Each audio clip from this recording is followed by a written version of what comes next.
오늘 하나님께서 우리에게 주시는 말씀 같이 보겠습니다. 호세아 6장 4절에서 6절까지 말씀입니다. 호세아 6장 4절에서 6절까지 말씀을 저와 여러분들이 한 절씩 교독하여서 읽겠습니다. 에브라임아, 내가 너를 어떻게 하면 좋겠느냐? 유다야, 내가 너를 어떻게 하면 좋겠느냐? 나를 사랑하는 너희의 마음은 아침 안개와 같고 덧없이 사라지는 이슬과 같구나. 그래서 내가 예언자들을 보내어 너희를 산산조각 나게 하였으며 나의 입에서 나오는 모든 말로 너희를 죽였고 나의 심판이 너희 위에서 번개처럼 빛났다. 내가 바라는 것은 변함없는 사랑이지 제사가 아니다. 불살라 바치는 제사보다는 너희가 나 하나님을 알기를 더 바란다. 아멘. 하나님 말씀입니다. 하나님께서 하나님의 속마음을 이야기하십니다. 이것이 선지서에 나오는 가장 중요한 특징이고, 이 직설적이고 직접적인 말 앞에 우리가 우리 자신을 비춰보고 이것이 어둠 가운데 빛이 확 들어오듯이 밝은 광선이 확 쪼여지듯이 우리의 삶을 그대로 비추고 우리의 삶에 주님께서 깨닫게 원하시는 그런 영역들과 그런 고백을 드러내시고 하게 하시기 되기를 바랍니다. 하나님이 직접 북이스라엘과 남유다에 대해서 말씀에는 에브라임과 유다 지파라고 나와 있는 이 두 지파에 대해서, 나라에 대해서 계속 이야기하실 때에 그들의 마음과 태도에 대해서 이야기하고 계세요. 무엇보다도 하나님께서 직접 하신 일을 직접 따옴표로 표현이 되어 있는데, 이 마음에 쓴 본심을 호세아를 통해서 하나님께서 정말 그 목소리를 사용하시는 듯이 이렇게 이야기하고 계시는 것이죠. 우리가 이 주님의 마음 앞에, 하나님의 마음 앞에 오늘 그냥 그대로 우리가 한번 서봤으면 좋겠습니다. 마치 눈을 감고 우리가 북이스라엘인 것처럼, 우리가 남유다인 것처럼 하나님께서 오늘 우리에게 하시는 말씀을 우리가 귀 기울일 수 있으면 좋겠습니다. 오늘 이 말씀이 우리에게 첫 번째로 드러내게 하시고 우리가 보게 하고 마주하게 하시는 것은, 우리가 하나님을 사랑한다고는 하는데 그 사랑의 실체, 실상에 대해서 하나님께서 우리에게 이야기하십니다. 내가 널 어떻게 하면 좋겠느냐? 에브라임아, 남유다야, 내가 도대체 어떻게 하면 좋겠느냐? 이렇게 이야기하시면서 드러내는 하나님의 본심이 우리의 태도, 사랑한다고 이야기하는 마음, 고백, 그거에 대해서 이야기를 하고 계세요. 4절로 5절 말씀 보면, 에브라임아, 내가 너를 어떻게 하면 좋겠느냐? 유다야, 내가 너를 어떻게 하면 좋겠느냐? 나를 사랑하는 너희의 마음은 아침 안개와 같고 덧없이 사라지는 이슬과 같구나. 그래서 내가 예언자들을 보내어 너희를 산산조각 나게 하였으며 나의 입에서 나오는 모든 말로 너희를 죽였고 나의 심판이 너희 위에서 번개처럼 빛났다. 이렇게 말씀하십니다. 하나님께서 우리의 마음에 대해서 지금 말씀하고 계세요. 에브라임은 어떻게 하면 좋겠냐? 남유다야, 도대체 어떻게 하면 좋겠냐? 내가 너희들에게 어떻게 해주랴? 너희들의 사랑이 아침 안개같이 덧없어서 그 기간과 그 시기가 뭐 없다고 이야기하시는 것은 아니고, 사랑 없다 이렇게 얘기하는 것은 아니고, 그래 사랑한다고 너희들이 시작된 그 행동과 그 말이 아침 안개와 같이, 이슬과 같이 참 덧없이 금방 사라지는구나 라고 이야기하고 계시는 겁니다. 하나님에 대한 사랑을 우리 스스로 이렇게 점검해 볼 때 하나님을 사랑하기 때문에 보이는 행동이나 고백이 너무나 부끄럽게 여겨졌습니다. 우리가 하나님을 사랑한다고 하는데 우리는 우리의 삶에 드는 섭섭한 거 하나 참지 못하고, 우리 삶에 드는 오해 하나 극복하지 못하고, 우리의 삶에 하나님께서 하신 일들이 분명하지만 그것이 계속적인 반복적인 순종에도 어려워하고, 또 모양을 바꾸어서 결단을 내는 건 더 어려워하고, 이런 여러 한계들을 보고 있는 것이죠. 사랑한다면서 하나님께서 우리에게 사랑이 없다고 말씀하시는 것이 아니고, 야, 그 사랑이 왜 이렇게 짧냐? 그 사랑이 왜 이렇게 오래가지 못하냐? 이렇게 말씀하시는 것 같아서 마음이 너무 아팠습니다. 하나님께서 예언자들 통해서 말씀하신 이유가 있겠다고 싶어요. 너희들의 사랑이 왜 이렇게 짧냐? 왜 이렇게 덧없냐라고 이야기하시면서 하나님께서 이렇게 말씀하시잖아요. 예언자들을 보내어 너희를 산산조각 내게 했다. 예언자들을 보내어 너희를 산산조각 나게 했다. 이렇게 말씀하시는 게, 지금 아시리아를 보내서 이스라엘을 심판하고 어려움 가운데 있게 하는 것 같지만, 하나님은 아시리아와 같은 외적인 것은 어려움이라고 생각하고 계시지도 않아요. 오히려 지금 예언자들을 보내서 말씀하실 때 이스라엘과 에브라임과 유다를 산산조각 내게 했다는 게 뭐냐면 이들의 마음과 태도를 예언자들 통해서 직접 드러내시는 거예요. 너희들이 우상 숭배하고 너희들이 나를 사랑하지 않고 너희들이 나에 대한 마음이 변절되었다. 산산조각을 내게 하시고 뿐만 아니라 지금 선지자들 통하여 예언자들 통하여 하나님의 말씀이 직접 나오는 그 말로 너희를 죽였고 너희들 멸망하게 될 거라고 심판하게 될 거라고 그렇게 말씀하시고 그리고 나의 심판이 너희 위에 번개처럼 빛나게 했다. 예언자들을 통해서 선지자들을 통해서 그렇게 했다. 하나님께서 이와 같은 일들을 이루고 계시고 이걸 선지자들 예언자들 통해서 의미와 이유를 계속해서 설명하시는 이유가 너희들의 사랑과 관련되어 있는 것, 우리들의 사랑과 관련되어 있다는 것에 굉장히 마음을 두게 됐어요. 사랑을 이야기할 때 우리 자신이 얼마나 사랑하냐 이것도 참 중요하지만 우리의 사랑이 전달되지 못했을 때 그 사랑의 책임을 어떻게 누구한테 져야 할까요? 그런데 불행히도 우리는 지나고 난 다음에 너무도 떳떳했던 우리의 사랑의 모습이 그랬던 거구나. 그렇게 보였겠구나. 그게 아픔이었겠구나. 우리가 경험적으로 그런 일들 참 많이 겪지 않습니까? 나는 사랑한다고 했는데 그게 힘들었겠구나. 근데 하나님 앞에는 그런 정도가 아닙니다. 나는 사랑한다고 빠닥빠닥 우겼지만 그게 너무 큰 고통이었겠구나. 하나님 보시기에 너무 말도 안 되는 거였겠구나. 우리는 우리가 가장 좋았을 때로 가장 깊었을 때로 이렇게 우리의 사랑을 재고 그 다음에 우리가 얼마나 떨어지고 우리가 하는 행동과 말로 얼마나 주위에 있는 사람들뿐만 아니라 하나님께서 아파하시는지는 잘 염두에 두지 않고 여전히 우리의 믿음은 그 정도 수준이라고 사랑은 그 정도라고 생각합니다. 그리고 그만큼을 요구하고 그게 당연한 거라고 생각을 해요. 그래서 자기가 하는 말이 하나님께나 주위 사람들한테 어떤 아픔이 됐는지는 생각도 하지 않습니다. 자기만 힘들다고 이야기를 하죠. 하나님께서 하시는 은혜와 마음이 우리의 태도와 우리의 마음에 대해서 자꾸 이야기를 하시고 드러내세요. 이 과정이 쉽진 않지만 우리가 새롭게 되는데 꼭 필요한 과정입니다. 예전에 구소련이 개방된 이후에 러시아와 그 러시아 주변 국가들에게 나누어질 때 사회적인 아주 그냥 격동기를 맞게 된 적이 있었죠. 그래서 뭐 우크라이나나 뭐 새로 생긴 여러 나라들을 보면 옛날 구소련 연방에 함께 있었던 나라들이 독립을 하면서 갈라지게 되면서 종교적인 자유와 새로운 부흥을 경험하게 됐습니다. 그때 이동원 목사님이라는 분이 가서 말씀을 전하게 되셨대요. 죄사함의 복음과 구원의 은혜에 대해서 이렇게 설교를 하게 됐답니다. 당시 지하교회 교인들이 너무 목말라 하고 있는데 이제는 나라가 이렇게 분립이 되어서 독립이 되어서 그래도 안전하게 이렇게 집회를 가질 수 있다는 것도 너무 감사하고 그래서 한국에서 목사님이 오셔서 말씀을 전해 주시는데 너무너무 많은 사람들이 은혜도 받고 마음에 찢어지는 회개도 하게 됐대요. 이동훈 목사님이 1시간여 정도 설교를 마쳤답니다.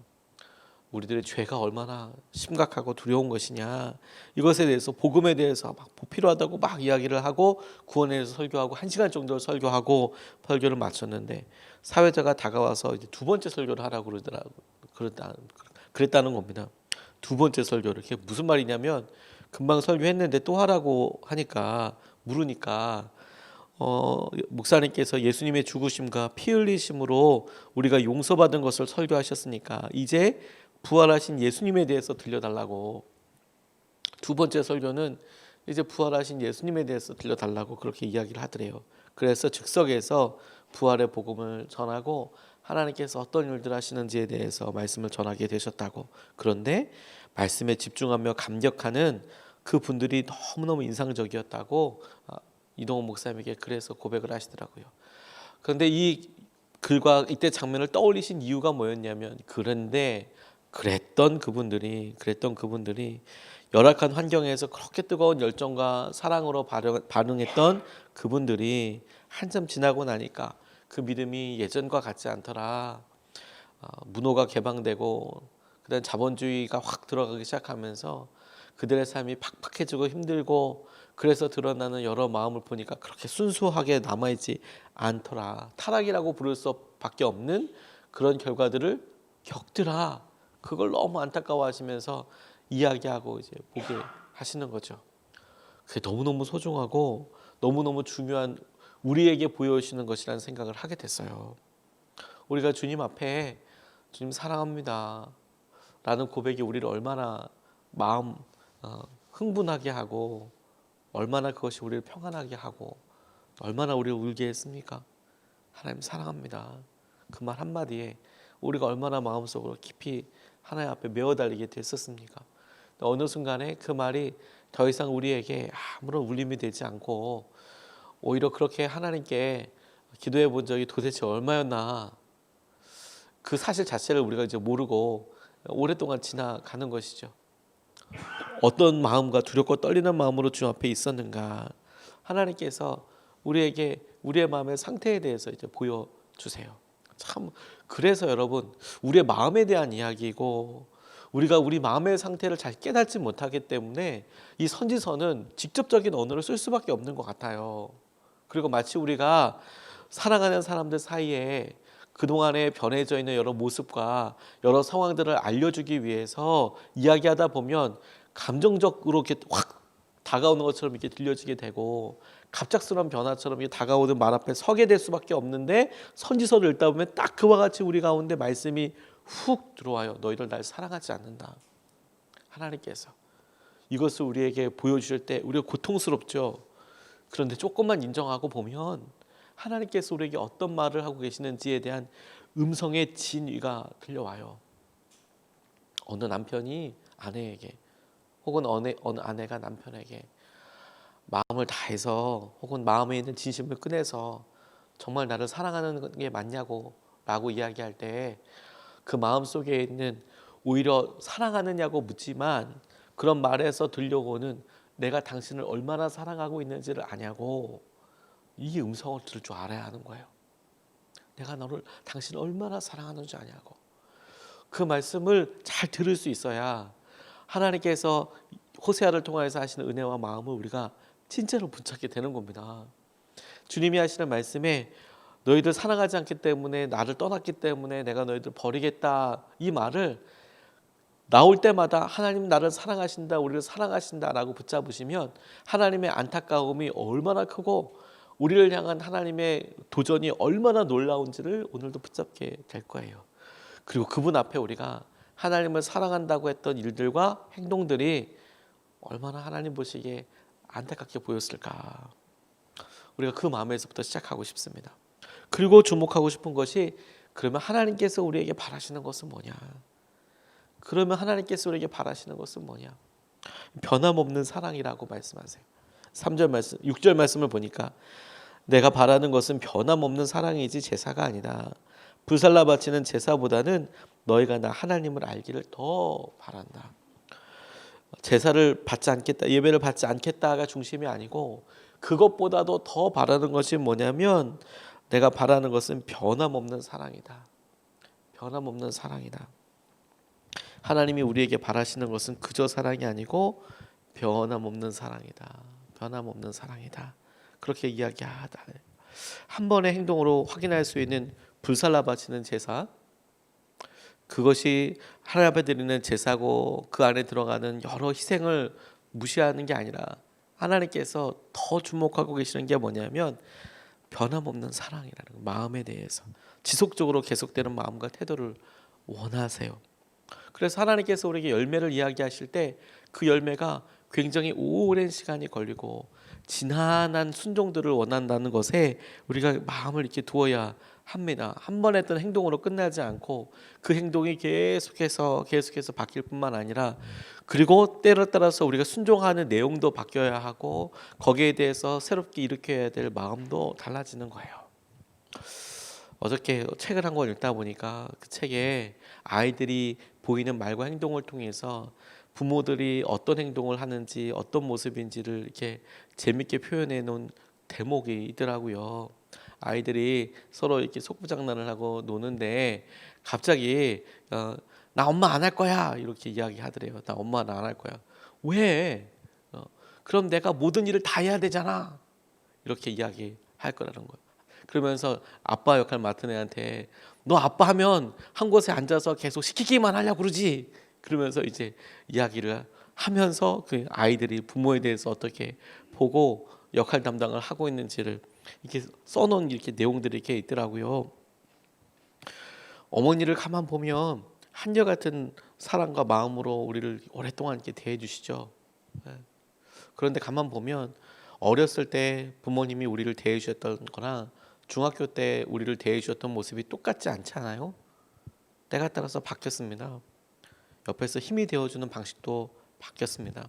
어렸을 때는 모든 것을 다 채워주고 주로 우리의 몸에 대한 것들 먹이고 입히고 재우고 하는 일들에 대해서 수고하셨다면 점점 자녀가 성숙함에 따라서 부모가 그 위치를 다른 것들에 대해서 관심을 안 두는 게 아니라 오히려 어떤 생각을 하는지 어떤 고민이 있는지 뭘 하고 싶은지 그리고 거기서 조금 더 들면 누구를 만나는지 어떻게 살아갈 궁리를 하는지 어느 순간에 부모들보다도 더 훌쩍 능력도 나은 것 같고 어느 정도 다 이게 뭐 생각도 큰 것 정도가 되면 어떻게 경험해 보지 못했지만 어떻게든 그 앞길을 향하여서 나아갈 수 있도록 그렇게 역할과 생활이 바뀌잖아요.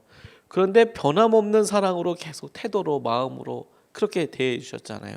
하나님께서 우리에게 우리의 모습과 삶에 대하여 동일한 변함없는 마음과 사랑을 원하고 붙잡으세요.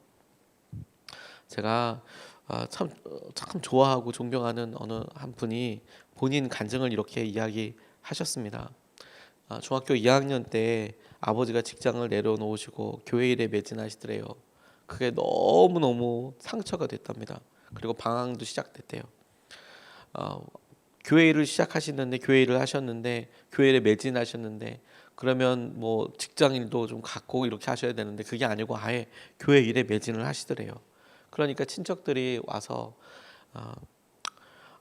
이렇게 너희 아버지 뭐 그런 일을 하신다며 교회에 그런 이런저런 일을 하신다며 그런데 무급이라며 이렇게 이야기하시더래요. 그러니까 봉사하신다는 얘기죠. 봉사하시는데 본인 직장까지 거의 내려놓고 이렇게 하신다니까 그 말에 묘하게 이렇게 꼬여져 있는 그 말이 막 너무 상처가 되더래요. 그런데 그냥 무급으로 하신다며 좀만 생각해 보면 참 대단한 마음과 열심이신데 어린 나이에 그 이야기를 듣고 그것에 대한 판단할 때 너무너무 힘들었다는 거예요. 아버지에 대해서 판단하는 마음도 생기고 그런데 그렇게 한참 동안 시간하고 자기가 오히려 세상에 더 약은 것처럼 더 지혜로운 것처럼 그렇게 살아보고 하다 보니까 참 많은 고생과 어려움도 갖게 되고 거짓 가운데 살게 되고 그런 시기들을 보내면서 하나님이 사랑하는 사람은 그대로 두지 않으시거든요. 그래서 어려움을 허락해 주시고 그런 과정들 가운데 깨어져서 하나님 앞에 이제 오게 됐어요. 근데 가만 보니까 변한 건 자기들합니다. 아버지는 변함없이 그렇게 헌신하시더래요. 변함없이 그렇게 헌신하시더래요. 그런데 그 모습을 보고 자신만 그렇게 더 망가지고 힘들어 하더래요. 나중에 본인이 그렇게 변하고 아프고 나니까 몸이 그렇게 마음이 그렇게 삶이 그렇게 깨어지고 나니까 아버지의 한결같은 그 모습이 너무 존경스럽더래요. 존경스러워서 그래서 자기에게 그 말을 했던 외삼촌에게 난 세상에서 우리 아버지가 제일 존경스럽다고. 중학교 때 자기에게 내 아버지 무급으로 교회 일하신다며 그 말이 너무 상처되고 힘들었는데 이제 본인이 훌쩍 이제 뭐 자녀도 있고 결혼도 해서 그 나이가 돼서 이제 다시 그 외삼촌한테 난 세상에서 우리 아버지 제일 존경한다고 그랬더니 그 외삼촌이 정말 부럽다고 이야기하시더래요. 정말 부럽다고. 그 아버지가 너무너무 부럽다고. 이제 본인이 그러면서 갖고 있었던 여러 빚을 정리하고 그리고 그 빚 다 갚아서 이제 은행 대출까지 다 갚고 그러니까 정말 얼마 안 되는 본인이 갖고 있었던 것에 비하면 정말 얼마 안 되는 재정만 이렇게 남더래요. 그런데 교회에서 건축 헌금을 이렇게 약속하는데 주님은 구하려고 하는 그런 집값만큼 이렇게 건축 헌금을 이야기하시는 것 같더래요. 그래서 그거에 대해 혼자서 가만 생각해 이게 감사할 일이구나. 이게 감사할 일이구나. 그리고 아내분에게도 이야기를 나눠보니까 처음에는 조금 다른 액수였지만 마음을 조금 더 열어놓고 여보 우리 아무리 힘들어도 하나님께서 하시는 것을 같이 기대하고 봐요. 그랬더니 나중에 액수도 같이 이렇게 처음 생각했던 대로 그렇게 하나 되고, 하나님께서 그런 일들 통하여 자기가 가만 보니 아버지가 했을 법한 그런 순종과 아버지가 했을 법한 그런 마음으로 자기가 이런 마음이었겠구나, 이런 마음이었겠구나, 그런 생각을 하게 되셨느라고 간증하시는 것을 들은 적이 있어요. 변함없는 사랑 너무너무 중요하죠. 그래서 우리 한 집사님 신방했더니 이분이 이렇게 본인이 메모한 걸 보여주시는데 자꾸 이렇게 표현을 하시더라고요. 자꾸가 뭐냐면 작지만 꾸준한 순종. 작지만 꾸준한 순종. 하나님을 위해서 어마무시한 일을 하겠다고, 큰일 하겠다고 이야기하는 사람 많지는 않지만 그래도 간혹 있습니다. 근데 그것보다 더 없는 건 뭐냐면 하나님을 위해서 작지만 꾸준하게 하겠다는 거 너무너무 보기 힘들죠. 그런데 우리가 하나님 나라에 가게 됐을 때 하나님이 보시기에 열매야 라고 탁탁 집어낼 걸 보면 우리가 엄청난 일을 했던 사건과 행사가 중심이 아니고 우리가 날마다 순종하면서 날마다 주님 앞에 어떤 순종했는지를 보여주시고 알게 해주실 거예요. 매 연말이 되면 교회에 여러 같이 섬기고 헌신해야 될 여러 일들을 같이 보게 됩니다. 그럴 때 저는 그냥 뭐 담임일 뿐이고 저는 그냥 목회자일 뿐이지만 그럼에도 불구하고 날마다 매번마다 작은 일을 하지만 꼭 필요한 그 일에 한결같은 마음으로 이렇게 반응해 주시는 분들을 보면 항상 존경하는 마음과 주님께서 보시기에 저런 걸 열매라고 하시겠지, 저런 걸 고백하여 받으시겠지, 하나님께서 항상 그것을 떠올리게 해주세요. 작아 보이지만 꾸준한 순종이 우리를 바꾸고 하나님께서 하시는 은혜를 막 누려요. 그래서 교회를 위해서 막 뭔가를 해보겠다고 막 열정적으로 하시는 것도 너무 좋지만 정작 그런 분들한테 이걸 좀 한번 해봐 주시겠어요? 그러면 그런 일은 안 하세요. 그런 일은 본인은 못한다고 이제 안 하세요. 이해합니다. 충분히 이해하고. 그런데 참 그 일이 필요한데요. 그 일이 더 필요한데요. 열매가 맺는 자리들이 있더라고요. 열매가 맺히는 자리.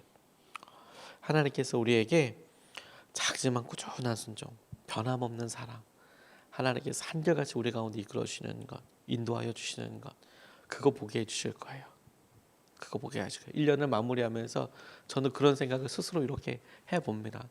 하나님을 향하여 제가 드릴 수 있는 순종이 막 능력이 있어서 엄청난 막 커다란 막 뭐 부흥을 막 일으키는 어떤 촉매제가 되고 이런 거 아니고 날마다 보일 수 있는 거, 특별히 코로나19 때문에 보일 수 있는 행동은 똑같죠. 날마다 새벽 예배하는 거, 날마다 똑같이 하나님 앞에 반응하는 거.